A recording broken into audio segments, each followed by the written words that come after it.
श्लोक से, जिसमें हाई ब्लड प्रेशर्स और तनावजन्य बीमारियों का व्याख्या की गई है।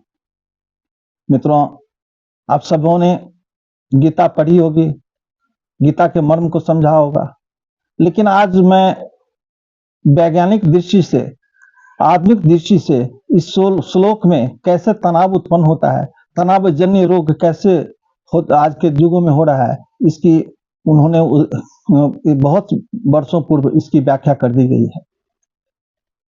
आज आप जानते हैं कि तनाव के कारण 60 से 70% बीमारियां हो रही है।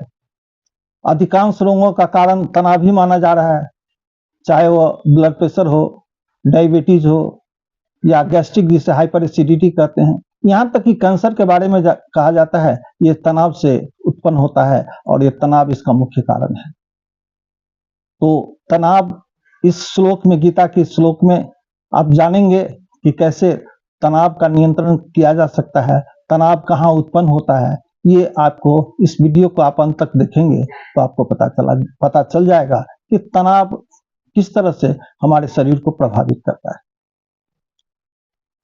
मित्रों, जो भी बीमारियां हैं, जिसको आप ब्लड प्रेशर कहते हैं, हाई ब्लड प्रेशर या हाइपरटेंशन कहते हैं, तो जब भी हमारे शरीर में जो संतुलन बिगड़ता है, किसी तरह का संतुलन, चाहे टेंशन ज्यादा हो गया तो उसको हाइपरटेंशन यानी ब्लड प्रेशर ज्यादा हो गया, कम हो गया तो उसको हाइपरटेंशन, चीनी आपके शरीर में ज्यादा हो गया तो उसको हाइपरग्लाइसेमिया कहते हैं, और कम हो गया तो हाइपोग्लाइसेमिया। यानी एक बैलेंस होना चाहिए, समत्वं योग उचिते, बैलेंस इन योर बॉडी। जब भी यह बैलेंस बिगड़ेगा आपके शरीर में तो बीमारियां होगी, चाहे किसी में थायराइड का कम होना भी बीमारी, थायराइड का ज्यादा होना भी बीमारी। तो इससे आप ये समझेंगे कि कैसे हमारा मानसिक तनाव हमारे शरीर के जो बैलेंस है, समन्वय है, उसको बिगाड़ देता है। जैसे एग्जाम्पल लीजिए कि आपके सामने कोई भयंकर, कोई भयावह कोई चीज आ गई, आपको किसी ने क्रोध कर दिया तो आपका शरीर पूरा, आंखें लाल हो जाएगी, चेहरा तमतमा जाएगा और आपके शरीर में एड्रेनलिन निकलेगी, आपकी सांसें तेज हो जाएगी, आपकी बीपी बढ़ जाएगी।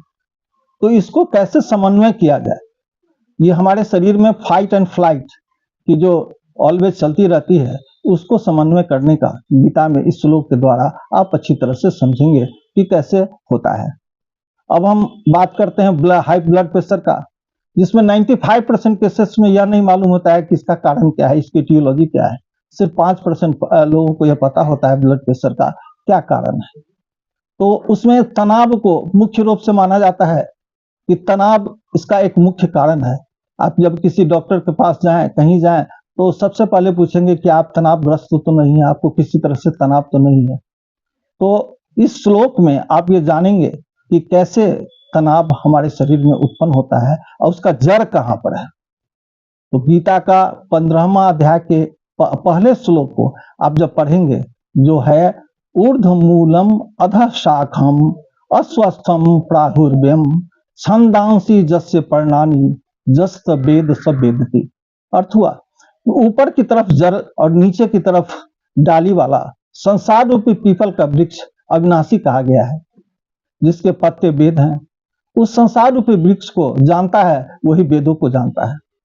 ये तो इसकी शाब्दिक अर्थ हुई, लेकिन उसमें इस वृक्ष की जो कल्पना की गई है, वृक्ष के बारे में कहा गया है अविनाशी वृक्ष का, उसका जड़ ऊपर है और पत्ते नीचे हैं। जड़ ऊपर होने का अर्थ है हमारे शरीर में ब्रेन जो है ऊपर की ओर है और सारे पत्ते जो है, डालियां नीचे की ओर है। क्यों? आप यदि मेडिकल साइंस में जाएं तो ब्रेन से जितने सारे नर्व्स निकलते हैं वो नीचे की ओर आती है और सारा शरीर में वो जाता है।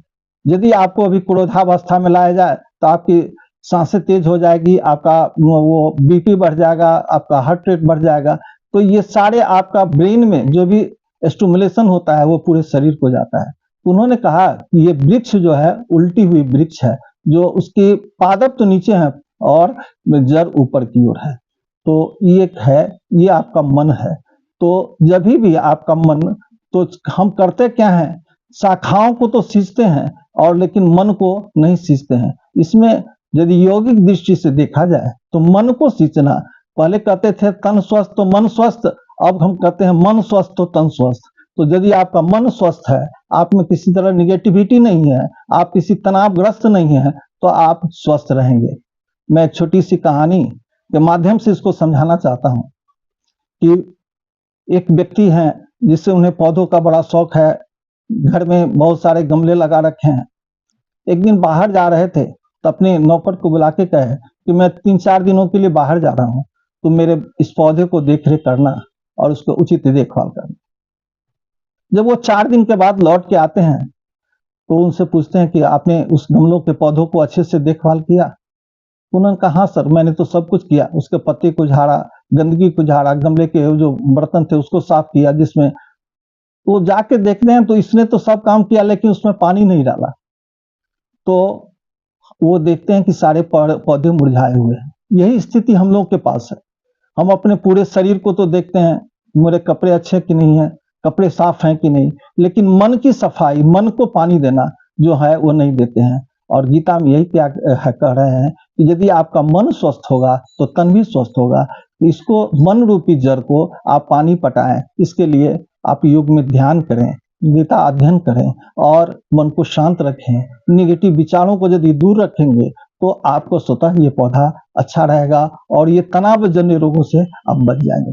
धन्यवाद।